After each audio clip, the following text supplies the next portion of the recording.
If I lost every tool in my shop right now, these are the 5 I'd buy first, no question. You just simply don't need professional grade tools to put out professional grade furniture. I'm gonna show you the top 5 tools that I would buy first and why each one of them matters. First up, we got the drill and driver combo set. Now, tons of different ones you can get. You can get Makita, Milwaukee, DeWalt, Skill. I mean, you've got every brand out there that you can choose from. Personally, I'm a DeWalt kind of guy. I've always liked them, love the platform. I do advocate, but don't have them myself. I do recommend getting brushless. Brushless is gonna give you more torque and more battery life as well. So if you can afford it, step it up and get those. These ones right here, you'll be able to drill, Fastener bits, plug cutters, along with, whenever you want to do your dowels, things like that. So I'm a big advocate for always having a drill and driver on hand anytime. So these are the first one up. It's no secret that in woodworking, you're gonna wanna be able to cut the wood. So first thing I'm buying is a skill saw. Tons of different options out there. I personally love the actual Skill brand themselves. This is a 7¼ inch.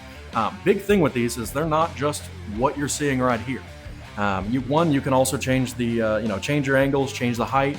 I just turned my sub $100 skill saw into a table saw and a jointer. This system right here is from Craig. This, you can throw your any skill saw you really want in there. It fits the majority of all brands out there. You just got yourself a table saw along with a jointer.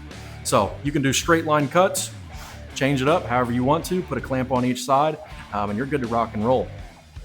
Next up, we've got our sander. Personally, I'm a big DeWalt guy. I love this 5-inch orbital sander that they put out. I think you can get it for $99 at Lowe's.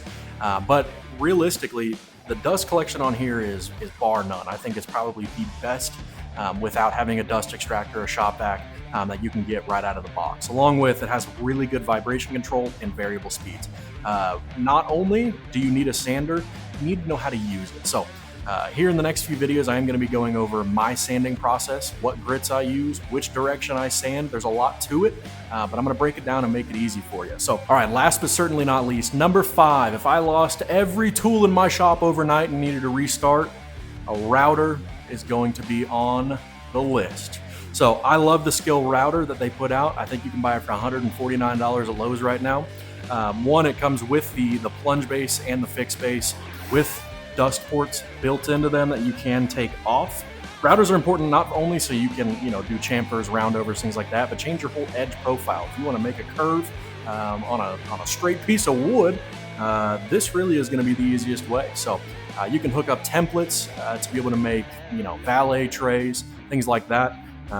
Realistically, this might even be number 1 of the first one I'd buy. These aren't in order, but if I had to choose, I'm probably going with the router first. All right, well, these are the top 5 first tools I would buy if I lost every tool in my shop overnight. I really appreciate you guys checking the video out. If you gained anything from this, feel free to like, subscribe, and comment down below. Let me know what you guys want to see next. Really appreciate you guys tuning in. Have a good one.